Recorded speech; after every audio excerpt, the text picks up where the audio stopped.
Olá, irmãos, a paz do Senhor. Graças a Deus, pela graça e misericórdia do Senhor, estamos aqui para dar continuidade ao estudo da palavra. Como os irmãos que têm participado têm visto, nós estamos passeando nas primeiras páginas do livro de Atos dos Apóstolos, ali bem no comecinho da Igreja de Cristo, logo após a subida de Jesus ao céu, a descida do Espírito Santo, e as coisas que aconteceram naquela época e que até hoje são ensinamentos para nós. Nós temos buscado aprender mais sobre a Igreja do Senhor, sobre o propósito, sobre o projeto de Deus, porque nós fazemos parte desse projeto e agora a nossa geração está cuidando desse negócio de Deus, né? Hoje, já vou passar no capítulo 6 de Atos, já chegando ali na instituição dos diáconos, falar um pouquinho de Estevão, e assim buscando conhecimento da palavra nas nossas vidas. Muitas vezes, de forma equivocada, não damos a devida importância ao trabalho que é feito fora dos púlpitos. O ponto alto em uma igreja é estar no púlpito, né? Se possível, no domingo, que tem muita gente, é o dia melhor para a gente cantar, para a gente pregar, para a gente fazer alguma coisa no púlpito da igreja. Mas, às vezes, não damos a devida importância ao trabalho feito fora desses púlpitos ou nos bastidores da igreja. Onde é o bastidor da igreja? Para a igreja funcionar, você chega aqui, vê essas cadeiras branquinhas, limpinhas, o piso limpinho, tudo arrumadinho, a mesa forrada, no dia da ceia, tudo preparadinho, isso dá trabalho e tem pessoas que fazem isso. A igreja é composta por um grupo de pessoas que ficam por trás dos bastidores, que muitas vezes a gente nem sabe quem é. Você chega às vezes na igreja e não sabe quem fez essa limpeza tão bem feita, quem limpou essas cadeiras que estão tão branquinhas e ninguém sabe te explicar. Então, o bastidor da igreja é a cozinha da igreja, esse lanche que é servido às vezes para as crianças aí, que tão gostoso, né? Tem alguém por trás disso. É a limpeza que eu já mencionei, a assistência social, o cuidado com as pessoas, né? Às vezes o visitante chega aqui e fica assim meio sem rumo, sem saber, sem norte, sem saber o que fazer. É muito importante que tenha alguém para se aproximar desse visitante e integrá-lo ao corpo da igreja, né? E um dos pontos principais da igreja, que a gente às vezes nem menciona, que é a portaria da igreja. Ali começa a entrada da pessoa na igreja, ali começa a conversão do visitante, começa na portaria da igreja. Eu conheço muitas pessoas que estão na igreja porque foram recebidos muito bem pelo porteiro da igreja. Quando o porteiro faz um bom trabalho lá embaixo na recepção, a pessoa já entra na igreja gostando do que está vendo e diz assim: olha, eu fui tão bem recebido. Às vezes só recebeu um cumprimento do porteiro. Eu falo assim: fui muito bem recebido na igreja e fiquei, né? Então, porém, tais atividades são importantíssimas, ou até mesmo essenciais para o bom andamento da igreja e também para o crescimento do reino de Deus. O nosso propósito principal é o crescimento do reino de Deus, né? A gente está aqui para isso. Mas nem sempre o nosso trabalho é reconhecido, pois a maioria das pessoas pensam que servir a Deus é estar em um lugar mais alto, no caso da igreja, o púlpito, né? E empunhando um microfone. Tem muitas pessoas que se sentem pequenas demais porque não sabem falar no microfone. Mas você precisa saber que você é importante para Deus e para a igreja, e que seja o que for que você faça na igreja, você é importante, você tem um lugar no corpo de Cristo e você está exercendo a sua função. A Bíblia, Paulo chega a falar assim que aqueles membros do corpo que parecem mais insignificantes e sem valor são talvez os mais importantes do corpo. São pequenos membros que às vezes nem aparecem, mas que são importantíssimos no corpo de Cristo, e cada um tem o seu lugar, cada um tem a sua função no corpo. Eu queria ler o texto de Atos capítulo 6, a partir do versículo 8.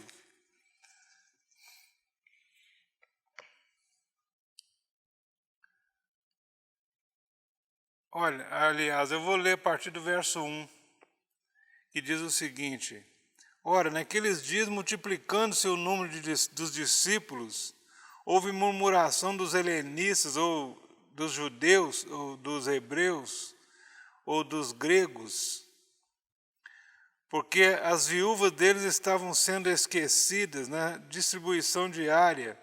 Então os 12 convocaram a comunidade dos discípulos e disseram: Não é razoável que nós abandonemos a palavra de Deus para servir às mesas.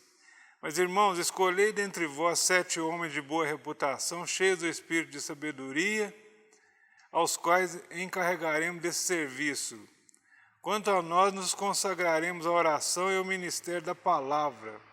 E o parecer agradou a toda a comunidade, e elegeram Estevão, um homem cheio de fé e do Espírito Santo, Filipe, Prócoro, Nicanor, Timão, Parmenas e Nicolau, prosélito de Antioquia. Apresentaram-nos perante os apóstolos, e esses, tocando, orando-lhes, impuseram as mãos. E crescia a palavra de Deus em Jerusalém, e se multiplicava o número dos discípulos, também muitíssimos sacerdotes obedeciam à fé. Então, estamos aqui no primeiro problema que aconteceu. Aliás, o primeiro problema que aconteceu, eu falei na lição passada, que foi Ananias e Safira. Esse aqui provavelmente foi o segundo, que foi o começo de uma reclamação dos gregos com respeito às suas viúvas que estavam sendo deixadas de lado no serviço da igreja.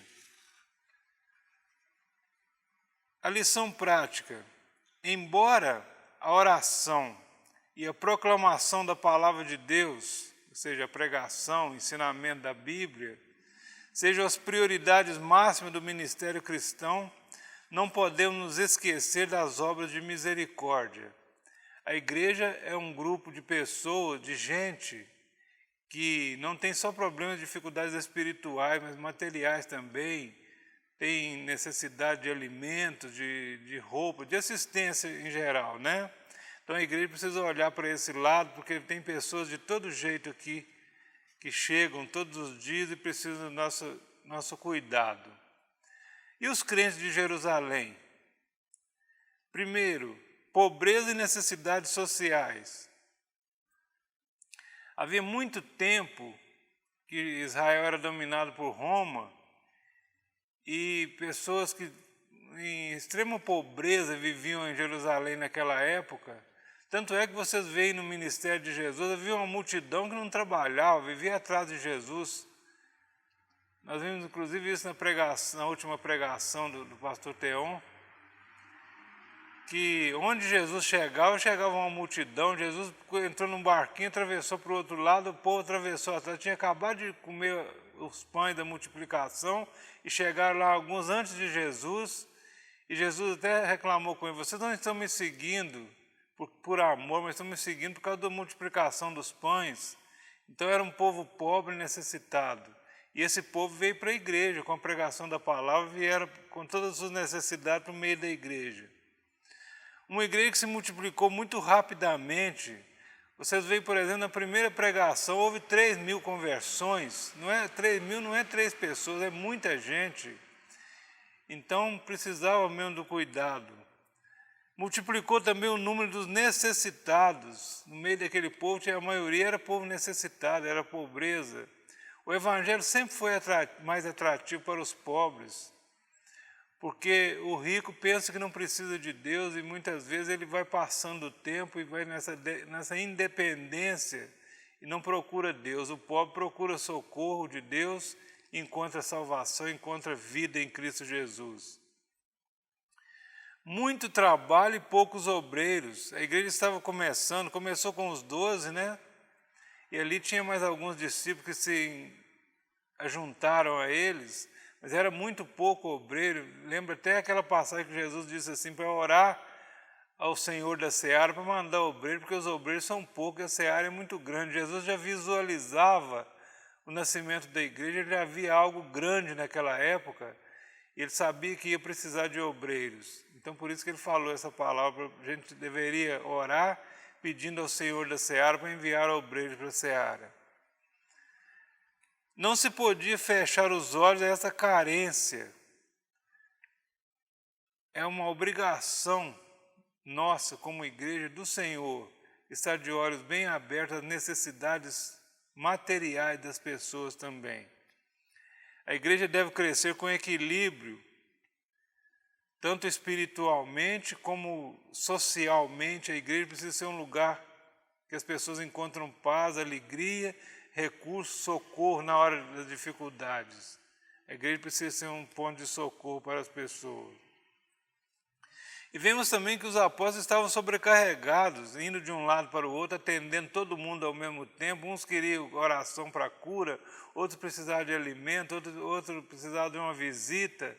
Então era um trabalho muito árduo e uma correria daquelas, e sem conseguir solucionar o problema de todo mundo.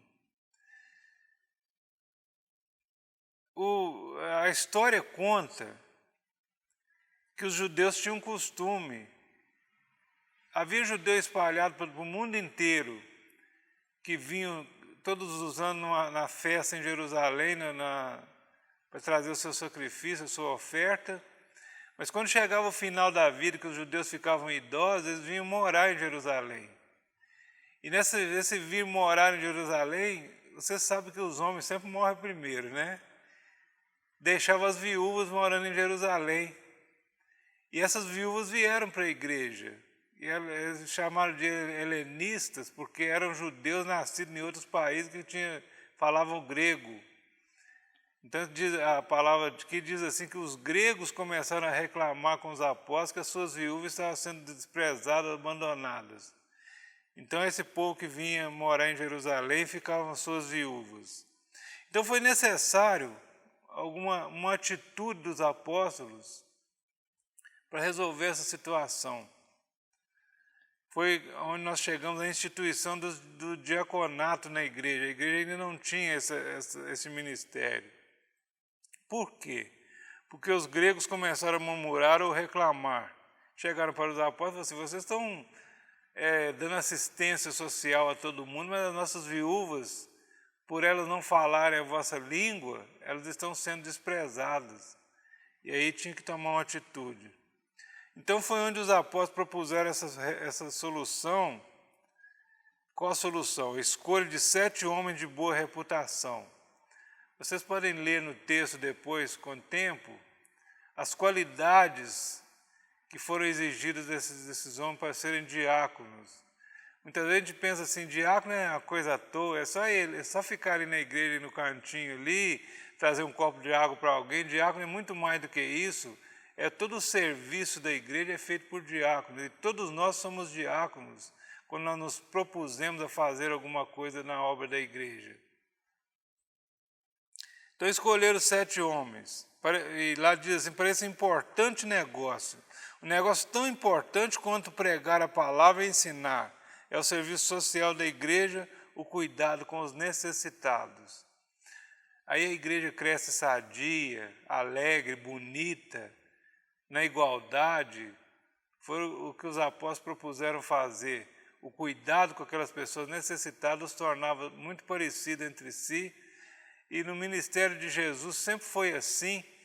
Jesus andava igual aos seus discípulos mesmo, não era distinguido por quem não conhecia. Tanto é que nós vemos uma passagem que os gregos chegaram e falou com Filipe assim: nós queríamos ver Jesus, quem de vocês é Jesus? E Filipe foi lá e falou com Jesus, e Jesus os atendeu, né? Então havia uma igualdade. E eu me lembrei de uma ordem de Jesus, antes da multiplicação dos pães, em Mateus capítulo 14, verso 15 em diante. Lá conta a história da multiplicação dos pães, que Jesus chegou para os seus discípulos e eles chegaram para ele e falaram assim: ô Senhor, o dia está terminando, esse povo está longe de casa, com fome, despeça esse povo. E Jesus falou com Filipe assim: vocês vão dar de comer para esse povo, vocês estão com a obrigação de alimentá-lo. Ele assustou e falou assim: mas nem 200 dinheiros de pão daria para alimentar esse povo. E aí foi quando aconteceu os 5 pães e os 2 peixes, a multiplicação, e alimentou aquele povo todo, né? Então qual que era daí para frente a incumbência dos apóstolos. Em uma igreja recém-nascida, a incumbência dos apóstolos. Primeiro, perseverar na doutrina. Havia um projeto que Jesus havia passado para os seus apóstolos durante aqueles 3 anos e meio, que era a igreja, era o andamento da igreja. E eles precisavam perseverar nessa doutrina de tudo que Jesus havia ensinado. Segundo, perseverar e promover a comunhão entre eles. Aquele viver junto de pessoas diferentes nunca foi fácil e não é fácil até hoje. Mesmo na igreja da atualidade, com tudo que nós já aprendemos, com todo o avanço da ciência e da tecnologia, não é fácil se entender com pessoas. Pessoas são difíceis de lidar. E muitas vezes a gente tem problema de relacionamentos. Então os apóstolos tinham que trabalhar ali, tinha gente de todo lado ali, gente que falava várias línguas, gente que falava grego, gente que falava hebreu, e ali todo mundo junto numa comunidade precisava ter, como diz na nossa linguagem, jogo de cintura para manter aquele povo unido. E os apóstolos tinham essa incumbência de fazê-lo. E o partir do pão, que a igreja dava tanto valor naquela época, o comer junto sempre foi sinal de comunhão na comunidade de Israel, na comunidade da igreja. Comer junto sempre foi sinal de comunhão, até nos dias de hoje, quando nós celebramos a ceia, nós lembramos do relacionamento de Jesus com os seus discípulos. Lá no Evangelho diz assim que Jesus falou assim, olha, eu desejei muito, muito comer com vocês essa última ceia antes de eu padecer. E mandou preparar aquela ceia, foi a última refeição que ele fez com seus discípulos, e nós celebramos isso até hoje, a ceia do Senhor, como um sinal de comunhão entre nós, de comunhão entre os irmãos, entre a igreja do Senhor. Então esse partir do pão e orar juntos era muito importante.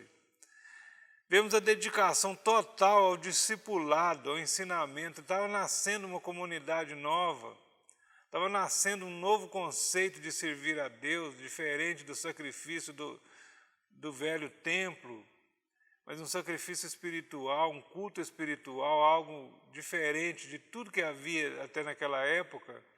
E aquele povo precisava ser ensinado, precisava ser discipulado.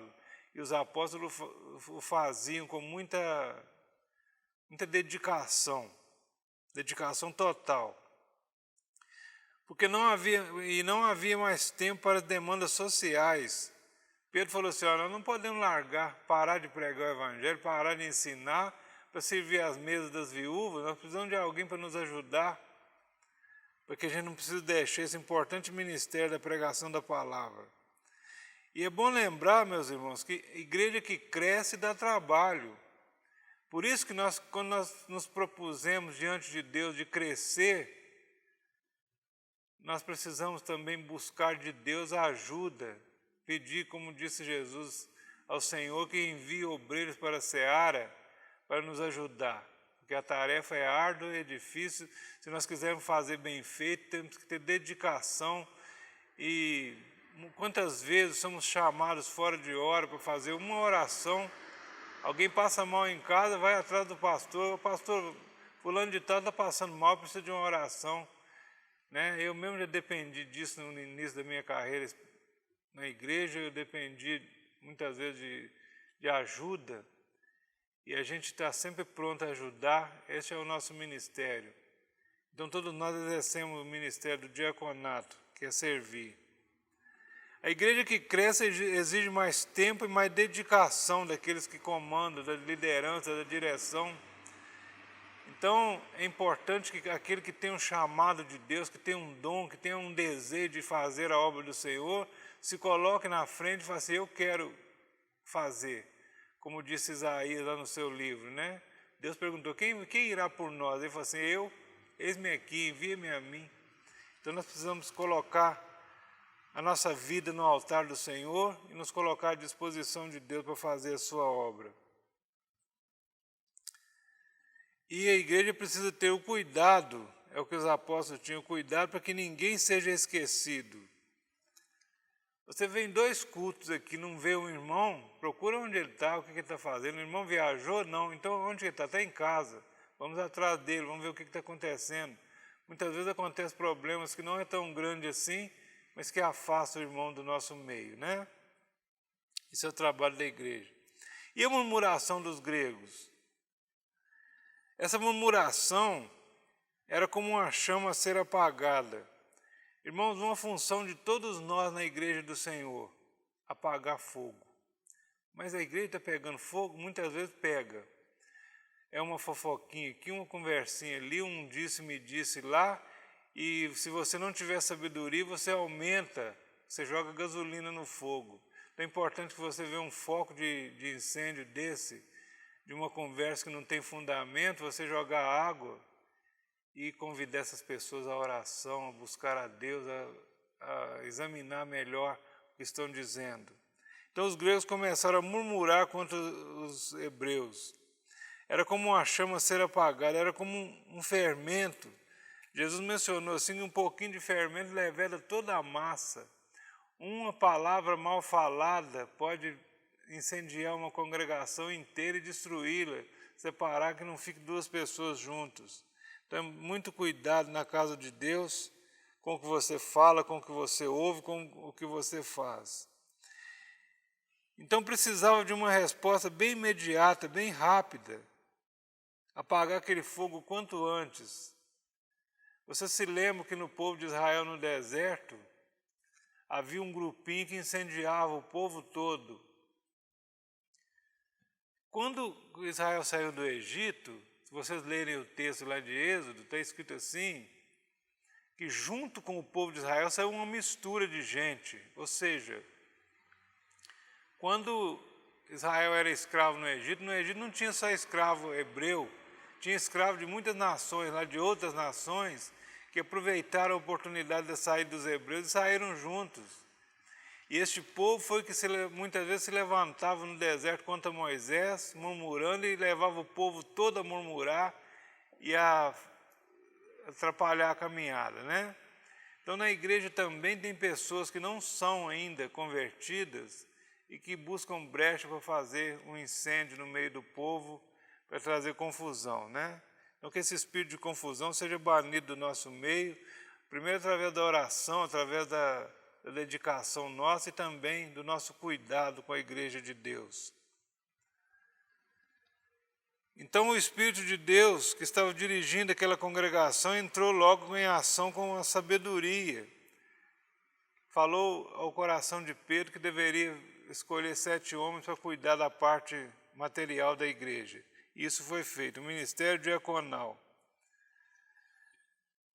O diácono, nós vemos muitas citações no Novo Testamento sobre o diácono. Eu quero citar apenas um em 1 Timóteo capítulo 3, verso 13, que diz assim: porque os que servirem bem como diáconos adquirirão para si boa posição e muita confiança na fé que há em Cristo. Então não é um carguinho qualquer. Ainda que trabalhe nos bastidores, ainda que muitas vezes você não é visto, mas o diácono é um homem abençoado por Deus. E lá no capítulo 3 de 1 Timóteo, fala das qualidades do diácono, né? Primeiro, que ele seja honesto. Segundo, que não seja de língua dobra, ou seja, fofoqueiro, falador, seja cuidadoso com o que fala. Terceiro, não dada muito vinho. Naquela época o povo bebia vinho, né? Então ele não podia ser um beberrão. Não cobiçoso de torpe ganância, ou seja, não seja ganancioso. Igreja não é negócio de ninguém, não é empresa de ninguém. Aqui é a igreja do Senhor e aqui não cabe a ambição. Aqui é lugar de servir ao Senhor e o diácono precisa dessas qualidades.